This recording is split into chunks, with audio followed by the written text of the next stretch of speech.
Hi friends, ఈరోజు వచ్చేసి మనం 14వ క్లాస్లోకి వచ్చామన్నమాట. ఈరోజు మీకు ముఖ్యంగా నెక్ గురించి, నేను చంక భాగం గురించి వివరిస్తాను. రేపు ఇది ఎలా కట్ చేయాలో కూడా చెప్తాను, వివరంగా చూడండి. అయితే మనకి ముందు నెక్ అనేది మినిమం మనం 5 ఇంచుల కంటే ఎక్కువగా దించొద్దండి. ఒకవేళ దించితే షోల్డర్ తగ్గించుకోవాలి, అది బాగా గుర్తుంచుకోండి. ఎందుకంటే బోట్ నెక్ పెట్టినప్పుడు ఎప్పుడైనా కూడా మనం 5 ఇంచుల కంటే ఎక్కువ కిందికి దించొద్దు అనమాట. ఒకవేళ దించినా కొంచెం షోల్డర్ తగ్గించుకొని మనం దించుకోవాలి, అదొకటి గుర్తుంచుకోండి. ఇక పైకి అంటారా, అది మీ ఇష్టం, ఎంతైనా పెట్టుకోవచ్చు. మినిమం 3 ఇంచుల దాకా, 3 ఇంచుల నుంచి 5 ఇంచుల మధ్యలో మీరు ఎంతైనా పెట్టుకోవచ్చు నెక్ అనేది, ఓకేనా.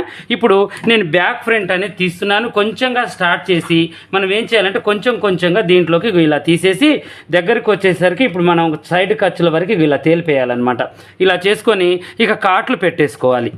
చూడండి, బ్యాక్ ఫ్రంట్ తీసాము, కరెక్ట్గా పర్ఫెక్ట్గా వచ్చేసింది. ఇక మనం ఈ యొక్క మెయిన్ డాట్ ప్రిన్స్ కట్ అనేది మనం ఎలా చేయాలో రేపు వివరంగా చెప్తాను. చక్కగా చూడండి, లైక్ అండ్ షేర్ చేయండి.